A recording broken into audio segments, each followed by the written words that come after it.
Hello दोस्तों, क्या हालचाल।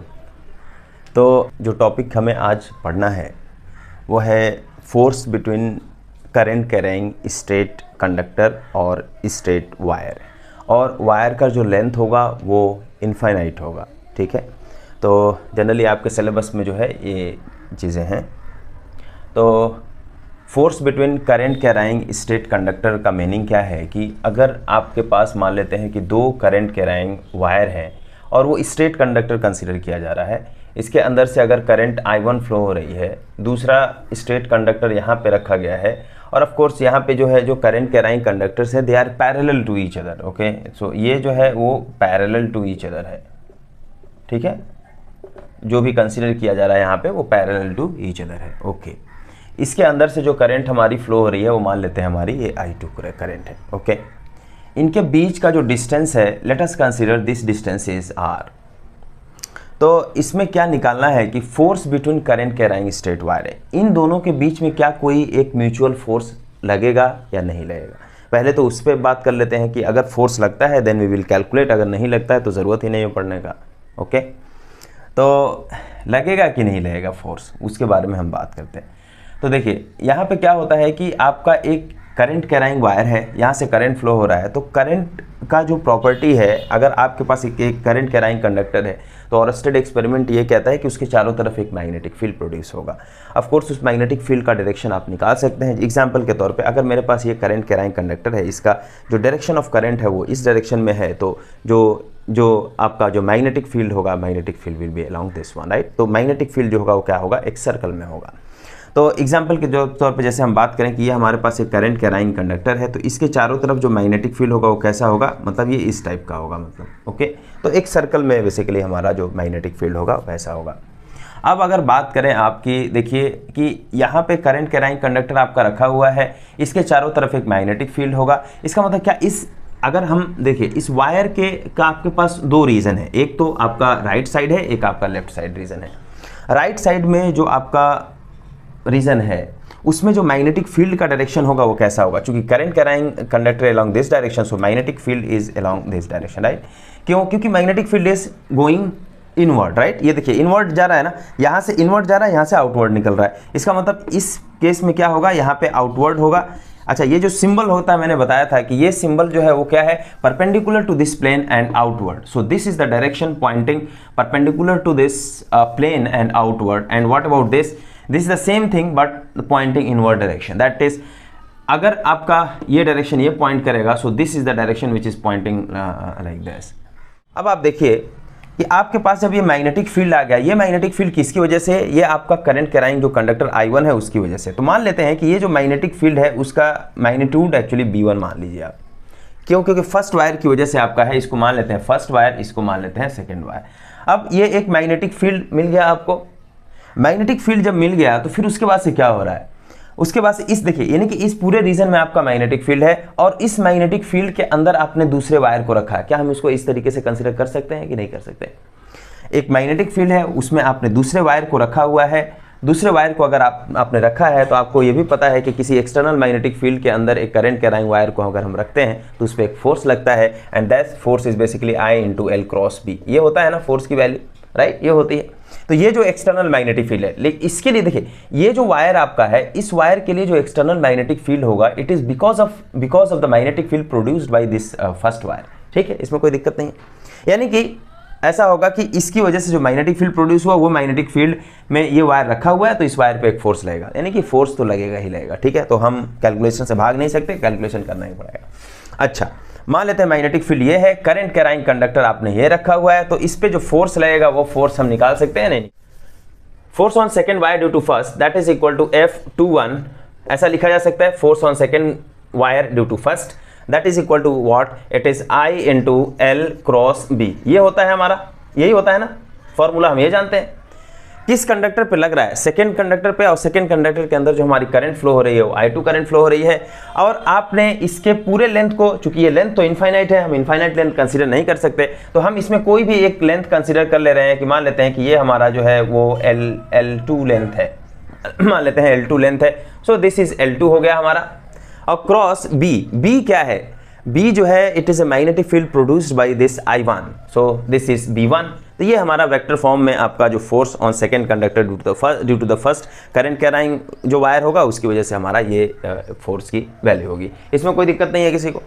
अच्छा, इसका ऑफकोर्स मैग्नीट्यूड भी आप लिख सकते हो कि F21 इज इक्वल टू होगा I2 L2 B1 and sine theta. Sine theta is the angle between I into L vector जो होगा वो, और जो B1 होगा मैग्नेटिक फील्ड। तो B1 जो मैग्नेटिक फील्ड है वो इनवर्ड डायरेक्शन है और करंट कैरिंग आपने ऐसे रखा है, यानी कि इट इज लाइक दिस।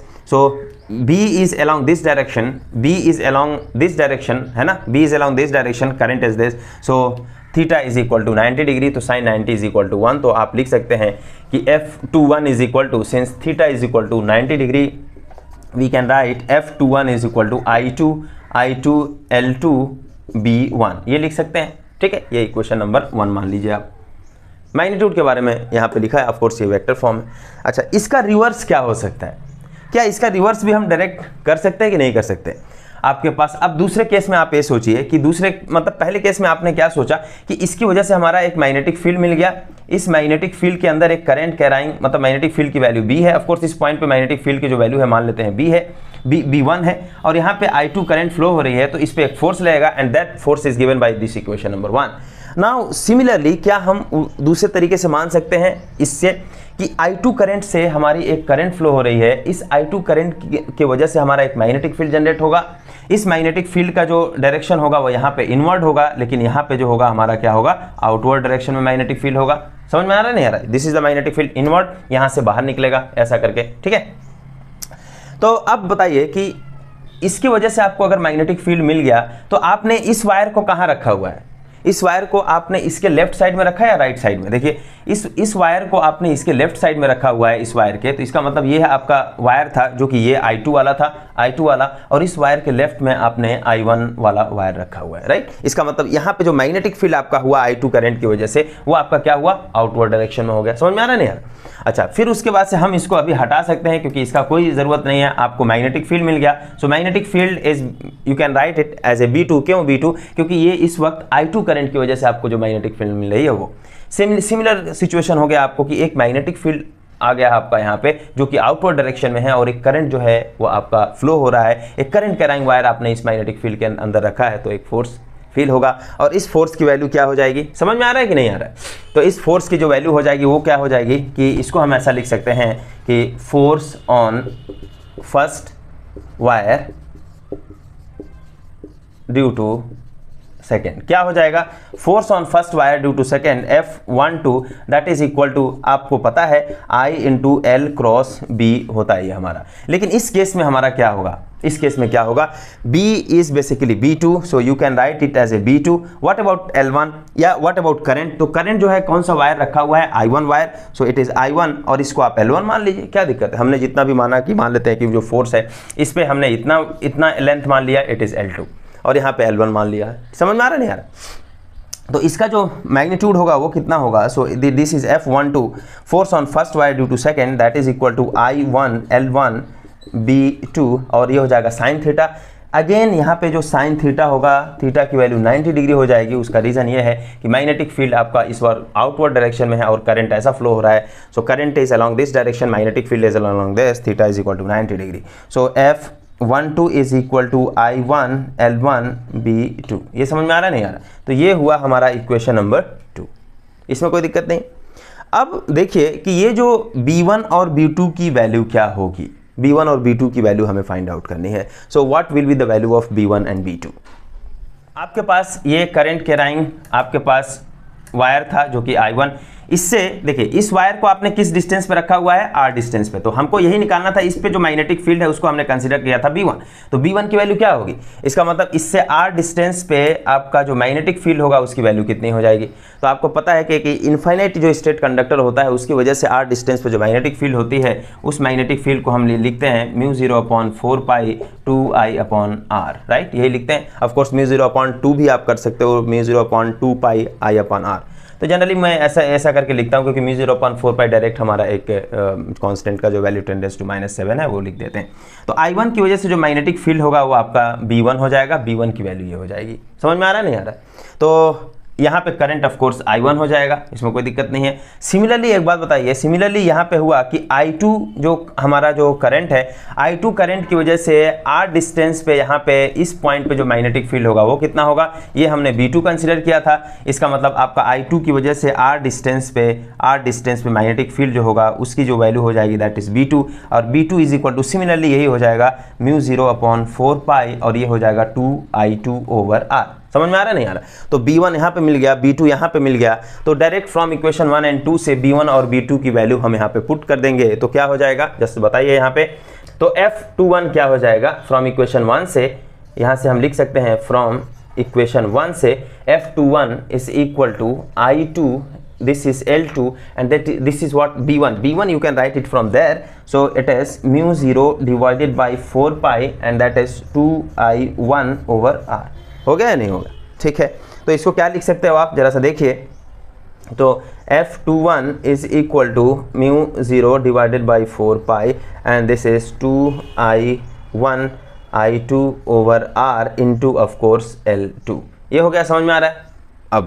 अब दूसरा, अभी आप बताइए कि जो आपका ये तो F21 हो गया, F21 what about F12? F12 क्या हो जाएगा? तो F12 निकालने के लिए हम क्या करेंगे, F12 ये मिटा देता हूँ मैं। F12 निकालने के लिए फ्रॉम इक्वेशन 2 से हम क्या लिख सकते हैं, F12 is equal to I1 L1 and this is B2 and B2 is from here you can write it as μ0/4π 2I2/R। समझ में आ रहा नहीं यार? ठीक है, तो ये कितना हो जाएगा, जस्ट इसकी वैल्यू यहाँ रख देंगे, जस्ट इसको सॉल्व कर लेना है, तो ये हो लिख देंगे μ0/4π 2I1I2/R इंटू L1। ये इक्वेशन नंबर आप 4 मान लो। तो आपके पास दो इक्वेशन मिल गए 3 एंड 4। जस्ट जरा सा कंपेयर कीजिए तो क्या यहाँ पे निकल रहा है, आपको क्या रिजल्ट आ रहा है। F21 is equal to μ0/4π 2I1I2/R into L1, F12 is equal to μ0/4π 2I1I2/R into L1। क्या फर्क पड़ रहा है, केवल ये जो L1 और L2 जो आपने कंसीडर किया था उसका ही फर्क है। ठीक है, यानी कि फोर्स जो है actually of course force equal नहीं है क्योंकि आपने लेंथ को अलग अलग कर दिया है। लेकिन अगर हम बात करें कि आप एक काम करें कि इसको हम बात करें कि F12 divided by L1 is equal to क्या होगा, सो इट इज μ0/4π 2I1I2/R। यहाँ पे इस इक्वेशन में अगर F21 डिवाइडेड बाई L2 अगर आप करें तो ये क्या हो जाएगा, μ0 डिवाइडेड बाई 4π 2I1I2/R। अब इन दोनों इक्वेशन को आप देखेंगे तो ये आप देखिए कि राइट साइड और राइट साइड जो है वो इक्वल है। इसका मतलब क्या हुआ, अब आपका होगा कि जो लेफ्ट साइड है वो लेफ्ट साइड इक्वल हुआ। और लेफ्ट साइड है क्या, लेफ्ट साइड क्या है, force on first wire due to second divided by length L1, that is force per unit length. तो basically force per unit length यहाँ पे जो होगा, फोर्स पर यूनिट लेंथ यहाँ पे दोनों इक्वल होगा, that is F from this two equation F12 divided by L1 is equal to F21 divided by L2, that is force per unit length, force per unit length on first wire is equal to force per unit length on the second wire. समझ में आ रहा है नहीं आ रहा? यहाँ पे एक चीज देखने के लिए मिल रहा है कि दोनों ही वायर पे जो force, of course force equal नहीं है, मैं बोल रहा हूँ force per unit length equal है। ठीक है, ये इस पे जितना फोर्स पर यूनिट लेंथ लगाएगा एग्जैक्टली ये भी उस वायर पे, दूसरे वाले वायर पे उतना ही फोर्स पर यूनिट लेंथ लगाएगा। फोर्स पर यूनिट लेंथ को उसको अगर स्मॉल f12 मान लो आप, so what is that value, it is μ0/4π 2I1I2/R ये वैल्यू है। And force on second wire due to first, and it is F21 divided by, I mean F21 is nothing but it is I am defining F21 as a force per unit length that is also equal to μ0/4π 2I1I2/R. So force per unit length is equal, okay, and this is the value, okay। अब यहाँ से एक चीज़ हम बात करेंगे कि ये जो हमारा जो करंट कैरिंग वायर था उसमें अगर फोर्स लग रहा है तो वो फोर्स क्या अट्रैक्टिव होगा या रिपल्सिव होगा, ये भी हमें निकालना पड़ेगा कि फोर्स का बेसिकली नेचर कैसा है। तो देखिए हमने जो केस कंसीडर किया था वो कैसा कंसीडर किया था, ये I1 है, I1 करंट है यहाँ से, और ये दूसरा जो वायर था उसके अंदर से I2 करंट जा रही थी लेकिन वो सेम डायरेक्शन में फ्लो हो रही थी, राइट। अब आप बताइए कि इसको कैसे आप कैलकुलेट करोगे कि ये तो समझ में आ गया कि ये जो है इस पे एक फोर्स लगा रहा है और ये भी इस पे एक फोर्स, मतलब फोर्स कैसे लग रहा है इसको आपको समझने के लिए ये चीज देखना होगा कि ये करंट कैरिंग वायर है, ये अपने चारों तरफ एक मैग्नेटिक फील्ड क्रिएट कर रहा है, ये भी एक करंट कैरिंग वायर है, ये भी अपने चारों तरफ एक मैग्नेटिक फील्ड क्रिएट कर रहा है, और दोनों मैग्नेटिक फील्ड इंटरेक्शन से आपका एक फोर्स हमारा जो निकल के आ रहा है वो चीज हो रहा है। ठीक है, अब बात करते हैं कि हमारा जो ये फोर्स का नेचर कैसा होगा, कि वेदर इट इज अट्रैक्टिव और रिपल्सिव। ओके, तो अब देखिए I1 की वजह से जो मैग्नेटिक फील्ड यहाँ पे जनरेट हुआ था इस पॉइंट पे, यहाँ पे जो मैग्नेटिक फील्ड वो डाउनवर्ड डायरेक्शन में था, ये हमारा जो B1 मैग्नेटिक फील्ड थे। अब सोचिए कि हमारा करंट जो है कंडक्टर ये है और मैग्नेटिक फील्ड डाउनवर्ड डायरेक्शन में है, तो जो फोर्स होता है वो कितना होता है, F is equal to I into L cross B. ये होता है कि नहीं होता है, F I into L cross B, और I इंटू एल का जो डायरेक्शन है ये है और B का जो डायरेक्शन है वो हमारा क्या होता है, अंदर की तरफ। तो आपको पता है कि अगर आपके पास कहीं पे A क्रॉस B टाइप का कोई एक्सप्रेशन आता है, तो जैसे A वेक्टर आपका इधर है, B वेक्टर आपका इधर है, और इसके एंगल में थीटा है इसके बीच का एंगल, तो A क्रॉस B का डायरेक्शन किधर होगा, A के डायरेक्शन में उंगली को लेके जाएंगे और B के डायरेक्शन में मोड़ देंगे, अंगूठा A क्रॉस B का डायरेक्शन दे देगा। तो क्या यहाँ पर भी सेम चीज है कि नहीं, I इंटू एल जो करंट एलिमेंट है वो उसका direction multiplied by cross product है उसका, और आपका ये क्या होगा, एक वेक्टर होगा। तो I इंटू एल का जो डायरेक्शन है वो आपका इधर है, मतलब इधर है, और मैग्नेटिक फील्ड अंदर की तरफ, तो I इंटू एल को इधर करेंगे और मैग्नेटिक फील्ड के डायरेक्शन में हम मोड़ देंगे, तो अंगूठा क्या होगा, अंगूठा आपको I into L cross B का डायरेक्शन दे देगा। सो this is the direction of क्या, F21 जो हमारा फोर्स होगा उसका डायरेक्शन होगा। राइट, समझ में आ रहा है। यानी इस वायर पे, जो सेकेंड वायर पे जो फर्स्ट जो वायर है जो मैग्नेटिक फोर्स लगा रहा है उसका डायरेक्शन किधर है, इधर है।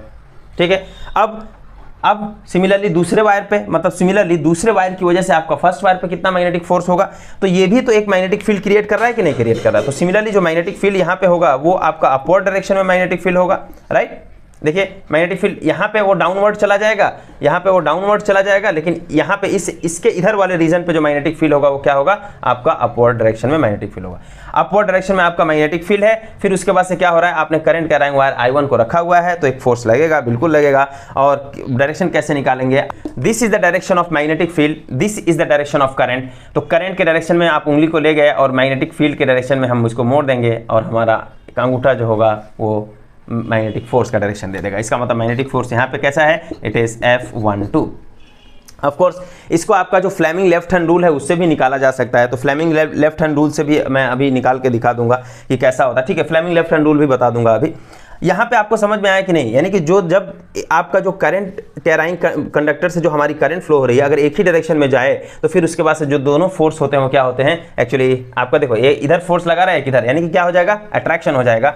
इसका मतलब ये जो फोर्स का जो नेचर होगा बेसिकली अट्रैक्शन, तो इट इज लाइक दिस, मतलब कुछ ऐसा वायर हो सकता है कि नहीं, क्योंकि ये फोर्स इधर लग रहा है किधर, लेकिन यहाँ पे क्या हो जाएगा, I1 इधर जाना चाहिए और I2, मतलब आप एक काम करो, इन दोनों वायर को अगर पकड़ लिया किसी ने तो ये हो जाएगा एक अट्रैक्शन टाइप का एक फोर्स होगा, दोनों वायर जो होंगे वो क्लोज आ जाएंगे, पास आ जाएंगे। ठीक है, दोनों वायर जो होगा वो क्या होगा, पास आ जाएगा। लेकिन कब, जब सेम करंट फ्लो हो रही है। तो यहाँ पे एक ऑब्जर्वेशन आप लिख सकते हैं कि अगर पैरेलल करंट है, यहाँ पे जो पैरेलल करंट होगा उसके लिए हमारा जो फोर्स होगा वो क्या होगा, फोर्स हमेशा अट्रैक्टिव होगा। ठीक है, फोर्स विल बी अट्रैक्टिव। तो ये एक चीज हो गया कि पैरेलल करंट अगर है तो पैरेलल करंट होने से आपका क्या होगा, अट्रैक्टिव फोर्स हो जाएगा। ठीक है, अब ना दूसरा वाला बात करते हैं। दूसरा वाला अगर हम बात करें, ये तो आपका फर्स्ट हो गया। दूसरा वाला अगर हम बात करें कि यहाँ से I1 करंट फ्लो हो रही है, लेकिन यहाँ से आपका I2 करंट, लेकिन अब दोनों एंटी पैरेलल हैं, उनके बीच का कोई भी डिस्टेंस जो है बेसिकली आपने जो कंसीडर किया। अब सिमिलरली आप एक बात बताइए, I1 की वजह से यहाँ पे जो मैग्नेटिक फील्ड होगा वो तो डाउनवर्ड हो जाएगा, उसमें कोई दिक्कत नहीं है। राइट, डाउनवर्ड डायरेक्शन जा रहा है, magnetic field is downward direction और करंट नीचे की तरफ है। तो मैग्नेटिक फील्ड डाउनवर्ड डायरेक्शन और करंट नीचे की तरफ है, तो यहाँ से देख सकते हैं कि कैसे डायरेक्शन निकालेंगे। I इंटू एल का डायरेक्शन इधर है, मैग्नेटिक फोर्स इधर, यानी कि इस पे जो फोर्स लगेगा वो किधर लगेगा, आप देख सकते हैं कि इस साइड में लगेगा, तो यानी कि इस पे जो फोर्स लगेगा वो हमारा F21 पे जो फोर्स लगेगा वो उसका डायरेक्शन इधर होगा। समझ में आ रहा है। अभी मैं बता दूंगा उसको जो हमारा फ्लेमिंग लेफ्ट हैंड रूल है उससे भी। अब सिमिलरली यहाँ पे आप बताइए, यहाँ पे हाँ मैग्नेटिक फील्ड चेंज हो जाएगा, डायरेक्शन चेंज हो जाएगा। इस I2 करंट की वजह से जो मैग्नेटिक फील्ड होगा वो कितना हो जाएगा, क्योंकि I2 करंट एक्चुअली इस बार हमारा वही है कि जैसे यहाँ से अगर I2 करंट ऊपर फ्लो होती तो मैग्नेटिक फील्ड ऐसा होता, लेकिन यही चीज़ को अगर आप ऐसे कर दो तो मैग्नेटिक फील्ड उल्टा हो गया कि नहीं हो गया। तो मैग्नेटिक फील्ड जहाँ पे हमारा मतलब जो है, अगर I1 करंट इधर फ्लो हो रही थी, मैग्नेटिक फील्ड ऐसे करके जा रहा था, तब I1 करंट अगर नीचे हो जाएगा तो मैग्नेटिक फील्ड उल्टा जाएगा कि नहीं जाएगा। समझ में आ रहा नहीं आ रहा। एग्जैक्टली यही सेम चीज़ है कि आपने इस बार ऐसा कर दिया इसको, या इस बार ऐसा कर दिया, मैग्नेटिक फील्ड हमारा करंट नीचे की तरफ जा रहा है, तो जो मैग्नेटिक फील्ड होगा इस बार मैग्नेटिक फील्ड इसकी वजह से जो मैग्नेटिक फील्ड होगा यहाँ पे वो ऊपर बाहर की तरफ आएगी और यहाँ पे जो मैग्नेटिक फील्ड होगा वो क्या होगा, अंदर की तरफ जाएगा। यानी कि ये वायर आपका इस मैग्नेटिक फील्ड के, अब इसको आप हटा सकते हैं, इस वायर एक मैग्नेटिक फील्ड के अंदर रखा हुआ है जिसका जो डायरेक्शन है वो आपका मतलब जो है, जो डायरेक्शन है वो क्या है, जिसका जो डायरेक्शन है वो अंदर की तरफ है। तो अंदर की तरफ डायरेक्शन है। अब बताइए करंट यहाँ पे आ गया और आपका I/L का जो डायरेक्शन है वो इधर है, मैग्नेटिक फील्ड अंदर की तरफ है और आपका जो अंगूठा होगा मैग्नेटिक फोर्स का डायरेक्शन दे देगा। सो दिस इज F12 वेक्टर का डायरेक्शन।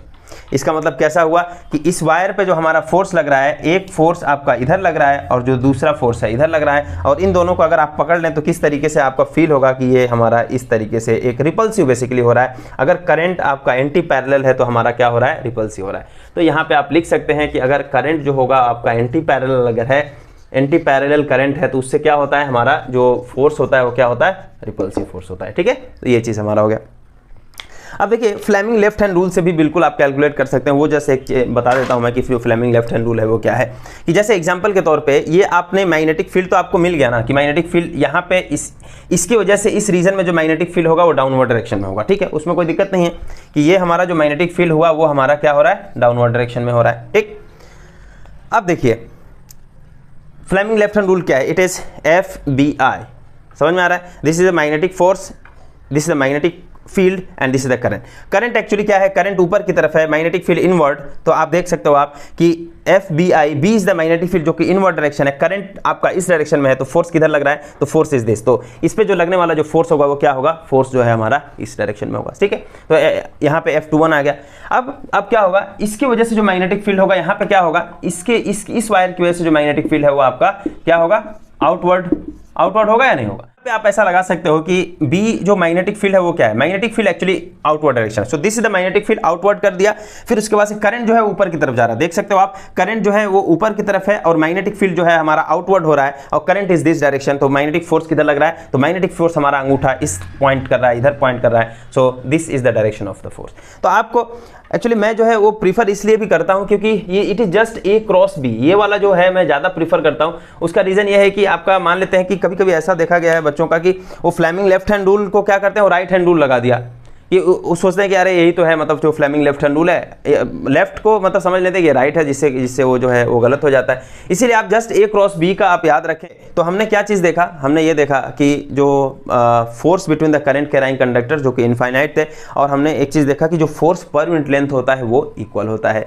और क्या चीज़ देखा कि अगर आपका पैरेलल करंट है तो अट्रैक्टिव होगा, अट्रैक्टिव नेचर, दोनों जो वायर होंगे वो पास आएंगे। और अगर आपका करंट जो है आपका एंटी पैरेलल हुआ तो जो आपका जो फोर्स होगा वो रिपल्सिव हो जाएगा। ठीक है, वो जो करंट कैरिंग वायर होगा वो दूर जाएगा। ठीक है, ऐसा टाइप का रिपल्सिव टाइप का होगा। हाँ ठीक। अब कभी कभी ऐसा पूछा जाता है एग्जाम में 1 एम्पियर को आप डिफाइन कीजिए। कभी कभी ऐसा पूछते हैं कि 1 एम्पियर को डिफाइन कीजिए। तो 1 एम्पियर को आप कैसे डिफाइन करेंगे, जो हमारे पास जो फॉर्मूला है वो क्या था कि फोर्स पर यूनिट लेंथ क्या था, फोर्स जो हमारा पर यूनिट लेंथ है वो किसके बराबर था, ये था हमारा μ0/4 पाई और 2I1I2/r, इसके बराबर था कि नहीं था।